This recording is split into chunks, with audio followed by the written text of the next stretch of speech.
Americans for Prosperity is committed to breaking barriers across the country, and Americans for Prosperity is growing across North Dakota. By calling on lawmakers to reduce taxes, spend less, improve health care, and provide second chances, we can empower all North Dakotans to rise. We're fighting for you. Join us today so we can make North Dakota the best state to live, work, and raise a family. Americans for Prosperity paid for this ad.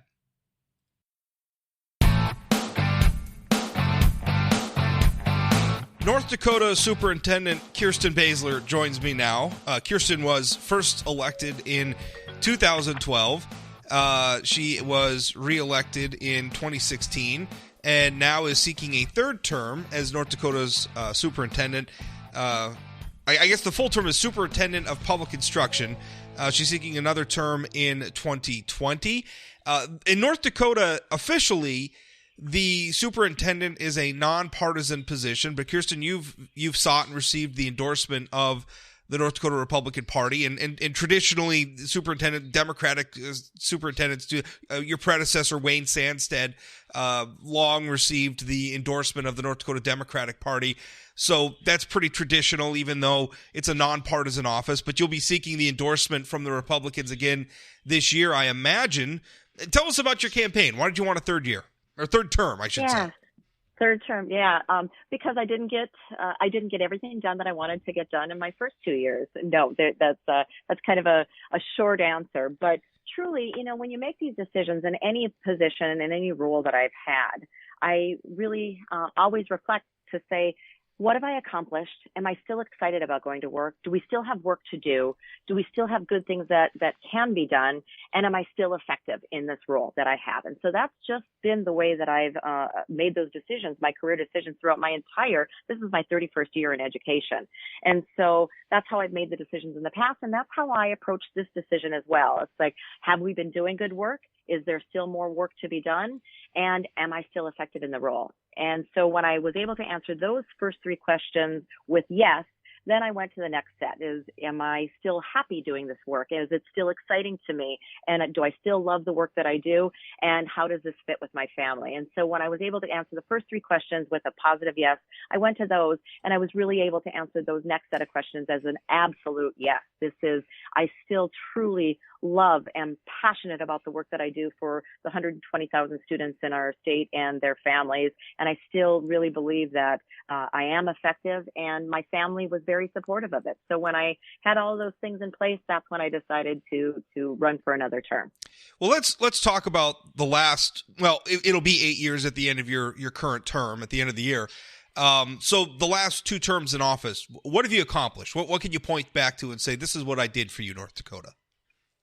So as you begin to think about contemplating running for reelection, you really have to enumerate those things and be ready, and it's part of your decision.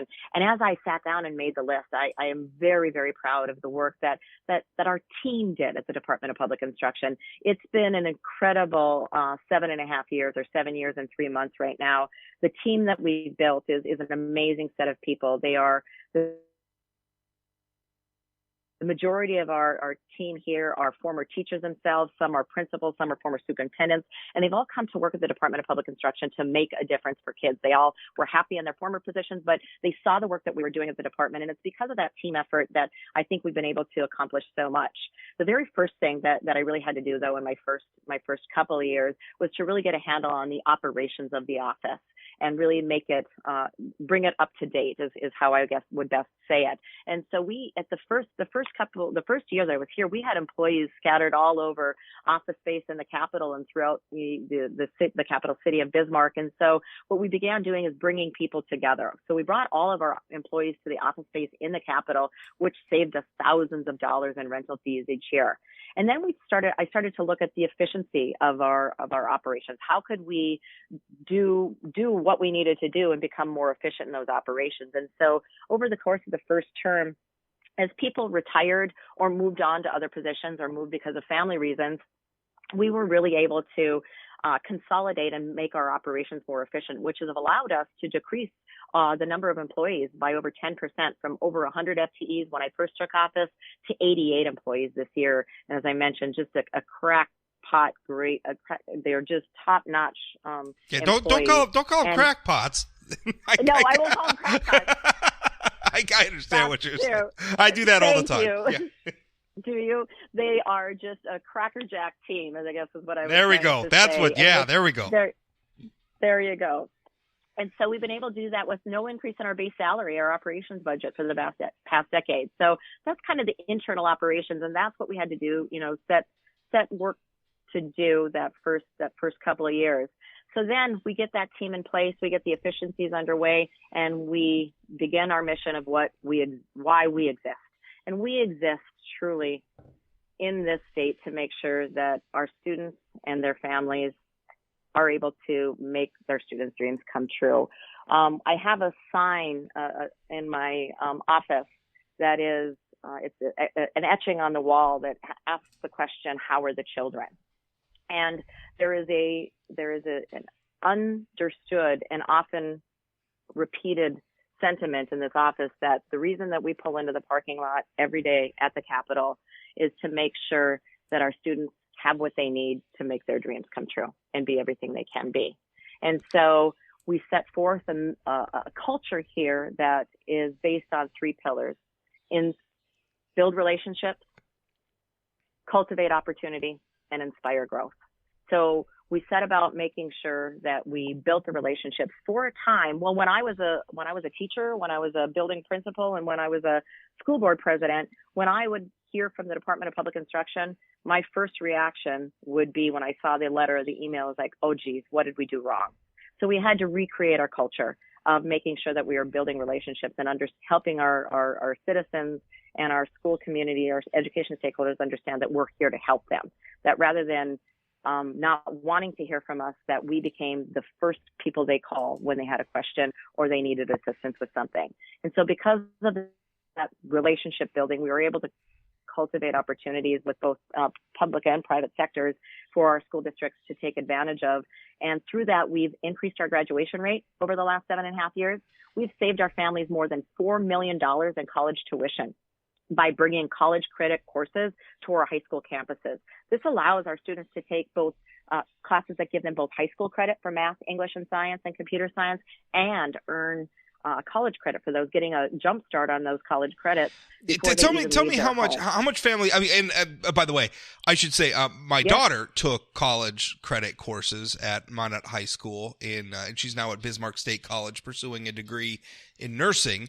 But yeah, was able to save her daddy a lot of money by taking some college credits at Minot High School. So thank you for that. What was that figure overall, though? I want to drill down on that. That seems like an important figure. Absolutely. It's truly an important figure. It is over $4 million in college tuition as of the end of last school year, over $4 million. So it was absolutely insane. That's it's almost 4,000 exams, AP exams were taken at $3 a credit per exam. So, and having students earn 11,600 college credits. So an amazing amount of savings has been achieved. It is remarkable, and like I said, my daughter participated. It was great. So thank you for that. And you're welcome. And I'll drill in a little deeper onto that too. As you are aware, but some people might not be aware, that I have a state superintendent student cabinet, and that was created during my first term. And my student cabinet members, that very first inaugural student cabinet group, shared with me, they brought to me, as you know, they continue, the next cohort to continue to bring to me things that are going well in their schools and that we need to keep doing. And they also bring to me things that aren't going so well and we need to do better. And sometimes they bring to me things that are going so wrong that we just absolutely need to stop doing them. And one of the issues that they brought to me in my very first term was the understanding that the students that are going to our larger school districts like Minot High, like Bismarck, Mandan, Jamestown, Dickinson, of course, Grand Forks and Fargo, have multiple opportunities to take dual credit courses or these AP exams. And what I was hearing from my student cabinet members is that amount was limited in more of our rural school districts that didn't have as many of those opportunities. And so this student cabinet really they were the initiators of this idea. They brought this idea to my attention and we problem solved it together. So then in the 2015 session, this group of students testified on behalf of having the legislature support the initiative that brought these exams and the funding for these exams to our high schools. Another thing that they really brought to my attention was there were a lot of kids that were taking the AP courses, but weren't studying for the exams because they didn't want to risk the exam fee because their family wasn't in a financial situation where they felt that they could risk that $80 exam fee and maybe not get the college credit.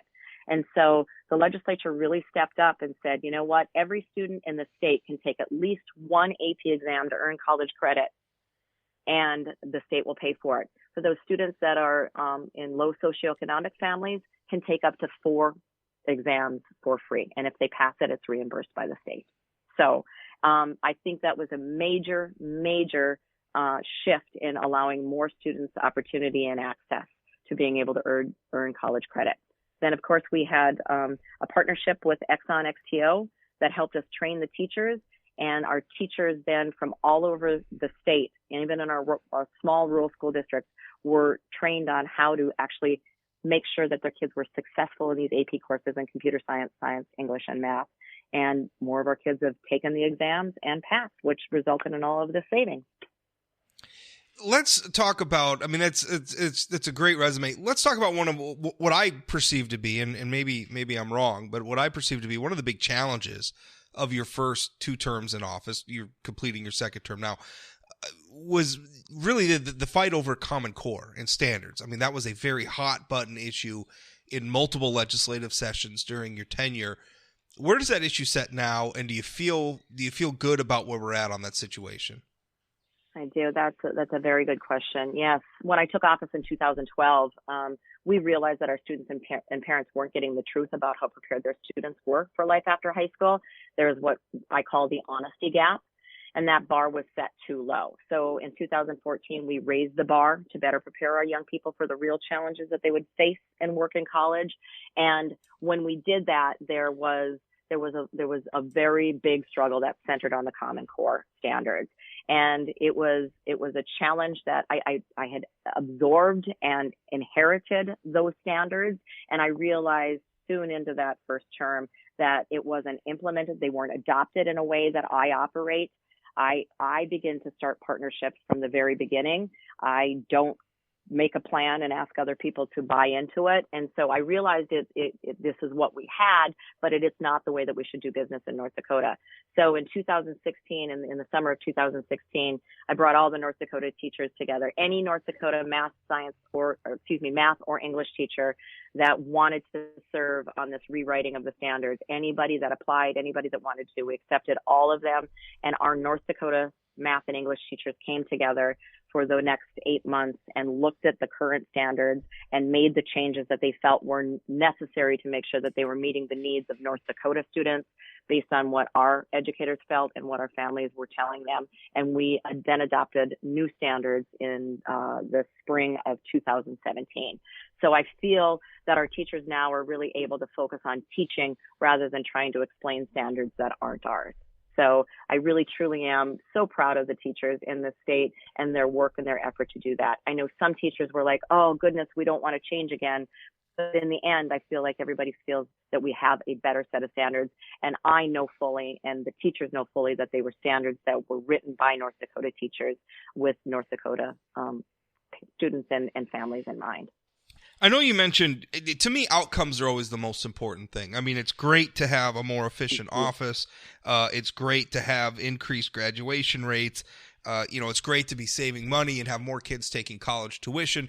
But if it doesn't turn into prosperous, happy citizens, what's the point? What are we accomplishing? Exactly. So to me, exactly. What are the metrics that are important to you that you look at and say, if this goes up, we're doing a good job. If this goes down, we're doing a bad job. What metrics do you track? Absolutely. Such a great question. And before we go into that, which might be a longer detail, I really want to make sure that I share this with you. I would encourage everyone to go to insights.nv.gov. That's insights.nv.gov. It's a dashboard that is available to every taxpayer, every citizen, telling exactly not only how much a district spends, but how much every school building in that district spends, and how their students are doing. And one of the metrics that you will find on there is what I am very, very proud of. And this was built with partnerships with our stakeholders and our families and our students. It's something that we call the Choice Ready metric, North Dakota Choice Ready. And so it's a transition from what I believe was an overemphasis on graduates being just college ready. There was an overemphasis, particularly in North Dakota, on just college ready, because our students must be choice ready. That choice ready translates into not only college ready, but also workforce ready and military ready too, which is a very important element to us as North Dakota citizens. And so now this choice ready metric ensures that our high schools will graduate students that are at least two of those three things ready. We'd love if they were college ready, workforce ready, and military ready. But now our our North Dakota high schools are being measured on how many students they graduate that are at least two of those things. So you can be college ready and workforce ready and military ready and college ready. But that's what we're measuring is let's just take Minot, for example. If Minot graduates 100 high schoolers, that's pretty great. But how many of them are two of the three choice ready? And if they only have 40 of their 100 graduates graduating choice ready, we monitor that, we measure that, and we want Minot to say next year 60 of our 100 graduates are choice ready. And we believe that if a high school is graduating a student, they should be choice ready. So that's one of the main metrics that we use. So how do you quantify? Not to interrupt. How do you quantify choice ready? I mean, what does that mean? So, okay, we have actually a chart. So that says, before you can even go into the post-secondary ready, which would be college ready, workforce ready, or military ready, we have a set of essential skills that every student must graduate with or must demonstrate competency in. And that includes hours of community service, attendance, because we were hearing from a lot of employers that they just want their employees to show up on time. So we're measuring attendance. We're asking them to do community service. We're asking them to engage in work-based learning experiences. We're asking them to engage in co-curricular or extracurricular activities. They will get credit if they complete a capstone project or an online learning course. And so once they pass through that gate of being essential skills, post-secondary ready, I will have to tell you, aligns very much with our college admissions, with our university system's admissions policy. ACT exams, GPA, advanced placement courses, whether they have a passing grade in Algebra 2, whether they've taken an advanced placement exam with a score of 3 or more. So the post-secondary are very, very much academic-centric. Workforce ready is based on more of your skills, your work-based skills. Have you completed 3 or more CTE courses? Have you completed the career-ready practices, which are the disposition, the activities, the attitudes and actions of a ready, employable, workforce-ready person? Do they have a workplace learning experience?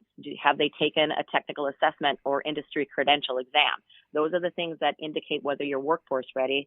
And to be military ready is based on the things that the common denominator of the multiple branches of our military have agreed upon. We brought in our military folks in North Dakota and said, what do you believe is necessary before you will deem them military ready? So we based those components of military ready based on their recommendations of ASVAB scores, whether they have quality citizenship, which is what we learned from the military is some that want to join the military are not eligible because of choices that they've made that have brought them into contact with with law enforcement or the court system. And so we are basing ours on things that we have control over, such as no expulsions or suspensions. And then, of course, their physical fitness is a factor for military ready as well. What I would encourage everyone, that choice ready chart is available on our website at DPI because we really want to encourage our families to understand what's going to be expected of them and help us support their students as they work to become choice ready for a North Dakota graduate. All right, so let's talk about politics. That's great. You made your case. That's what you've done the last almost 8 years now. Politics is a very. I'm going to say one other. Oh, sure. Go ahead. I'm going to say one other thing too. One thing that I don't think that we can deny is our academic scores, and I really do want to kind of shout out what our teachers have done in the last decade as we've had this implosion of students in North Dakota. So our NAEP scores, which is the National Academic of Educational Progress, National Academic Educational Progress is the test scores, and that's Kirsten, I think we lost your microphone there. better than they were at the start of the century. But more importantly, we've been holding steady on our performance for the past decade. And the reason that I really want to call that out is because it's a tremendous accolade for our teachers in North Dakota. When a decade ago, the North Dakota student population was 90,000 people. You fast forward 10 years, and it's exploded by almost a third. We have 110,000 students in our public schools today, and 120,000 Kirsten, Kirsten, I don't know if you can hear me, but I think we lost your microphone there. That's okay. That's much Okay. better. We can hear you now. Much better. Okay. So I guess I just want to, that's huge accolades for our teachers because these students came from all over the nation with all sorts of different backgrounds and educational needs. Our teachers rose to the occasion. Yeah. I remember my first year in office, I went to a school district and they had a student that would be in their seats the first day of school in the fall that hadn't been there in May from every other state in the nation. So that's huge. So I really don't want to diminish or, minimize how important it is that we keep our math and reading and English scores up. But I also want to say, I think it's a pretty strong, that's what our goal is going to be for the next 10 years is make sure that, okay, we've held steady, but now we're going to see growth. It is remarkable. I can remember when I was writing under the Hoeven administration, especially the early part of the Hoeven administration, we were talking about former Governor Hoeven. We were talking about declining enrollment in the state. I mean, enrollment was going down at that time. It is remarkable what a turnaround and what a challenge that turnaround is. I mean, it's hard to turn just when you start thinking about the infrastructure and the buildings and everything else, the staffing, having people with experience. You can't just turn on a dime. And we did in a lot of ways, and there's growing pains, and nothing's ever perfect, but it has been pretty remarkable. Let's talk about another 4 years. What are you going to do with them if you get them? So first and foremost, I have become even more committed to continue the work of involving our families in the education of their children, helping our local school leaders understand and help them receive the professional development, the training with their teachers that they need to make sure that our families are the true partners at the state and local level. And so I've begun the family engagement cabinet. We've brought in all sorts of training across the state for our local school districts on not doing more, but doing things differently that actually have a high impact on making sure that our families are feeling like the true partners in the education of their children. And so that will be a continued priority. Number two, began this in the last 2019 session, bringing at least one person credentialed to teach computer science, coding, or cybersecurity to every school building in the state. I've done this because I've heard from countless parents and families that they want their children to be prepared with these skills for the 21st century. Number three, we're going to build upon the partnerships with the private sector who support job training, internships, and school to work programs. We must show our students the many, many job opportunities they have in North Dakota to make us not only a good living, but a great living without building a mountain of college debt. And then finally, something that I haven't talked about a lot, but has been a true passion of mine. My father is a Korean veteran and a recipient of the Purple Heart with 2 clover leafs, which means he was wounded 3 times, and the Bronze Star. And this is why it's a passion of mine. But I will continue to work with our local civic leaders, our veterans organizations, and our legislature to increase the expectations of the very, very, very important element of citizenship, patriotism, and civic responsibility. We started this work by passing the law requiring all high schoolers pass the citizenship test for graduation, but that was just the floor. I'm working on a bill draft right now with some legislators to expect even more in this area for 2021, because it's not only a critical element for our children's well-rounded education, it's a critical element for the future of our nation, that we ensure that this group of young people understand how important it is, civic responsibility, the patriotism, the love of our country and our state, and the citizenship expectations, responsibilities that they have. So I am glad to hear that. I can't tell you how much time I spend in my job when I'm writing a column about, we're in an election year, so I'm writing stuff about the legislative races and everything. I always feel like I have to go back and explain how it works, like how the district conventions work, and then the state convention, and then the June primary ballot, and then the general election ballot. And even when I'm talking to people, it's like adults don't understand how it works. They don't understand, how do these names appear on the ballot? How do these people become candidates? I don't want to say it's depressing. I don't want to get down to it. Listen, we're busy people, and I get it. But we got to understand how our government works, because we're governed by the people who show up. And if it's just a small minority of people who are showing up, man, we all need to show up and participate. So that's something I'm very much looking forward to, is really? Just because I see it every day. Country. And yep, I do too. And what I also see is that these young people, I see it, every time I visit a school, which I do frequently. I see it with my student cabinet. They're eager to become involved, and they're eager to make a difference.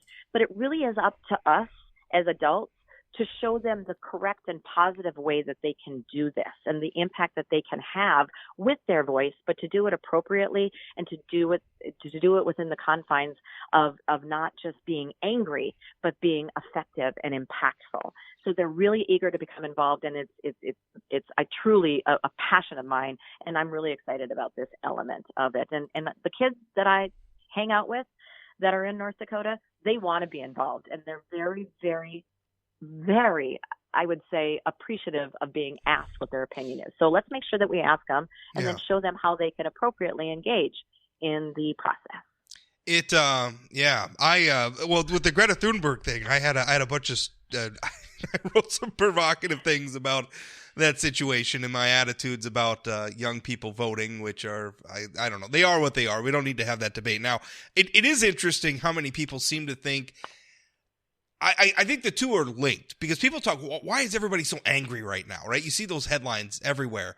And it's really interesting to me, because I think a lot of it comes from, they just don't really understand how the process works. And it's almost like we're wearing our anger as a virtue. Like, I'm really upset about this thing, and I'm going to communicate the fact that I'm really upset on social media. I'm going to make Facebook posts, and I'm going to write angry comments on articles or other people's posts that I don't like. And it's almost like I look at how virtuous I am because I'm so angry. And it's like, I think you're angry because you kind of don't, like, you want things to change, or you disagree with the thing, and then you want, but you don't really understand how it works. And so you just get angry, and you write angry things on the internet. And I think it would be very helpful if people understood these are the channels in which, if you're passionate about something, these are the channels into which you can pour that passion and actually change things. These are the mechanisms that exist. Exactly my goal. I couldn't agree with you more, Rob. It is, they get frustrated. They want it to be different, and they don't know how to engage in the process early to have their voice heard. And so then it just boils and it simmers, and it's, but I suppose it's a lot easier to go to, sit at your computer and be angry about it than to go to a county planning and zoning commission. And so that's why leave being angry at the computer to the professionals like me. There you go. But you know what? I also want to make sure that we are talking about the same group of people, because I think it's too late. Just as I think it's too late to introduce high schoolers to job opportunities, it's also too late to just introduce middle school and high schoolers to civic responsibility and help, have them understand it at that point. I believe it's important that we begin at kindergarten to help our kindergartners and our first graders and our second graders become aware of all the number of job opportunities out there. So when they're in middle school, they can start exploring them. I believe that same thing about the understanding of patriotism and citizenship and civic responsibility. I think we need to begin engaging our first and second and third graders and what role they play within their community. And that is within our social studies standards. We just need to have them, rather than reading about other people doing it, we need to help our young first, second, and third graders understand what role they play by helping and contributing to first their school community and then maybe their town community and then their county community. So we need to start a lot earlier than expecting middle schoolers and high schoolers to understand what their role is. And so that's what part of this bill draft is about, and helping them understand. Because once you get a kid involved, an 8-year-old involved, man, they remember it forever, and they feel part of that community, and they feel part of something bigger, and they'll never, ever lose that feeling. So that's kind of my goal. Kirsten, thanks for your time today. Certainly appreciate it. And I'm sure we'll talk again as the election season unfolds. I look forward to it. Thanks for what you do, Rob. I appreciate it. And I look forward to visiting with you again.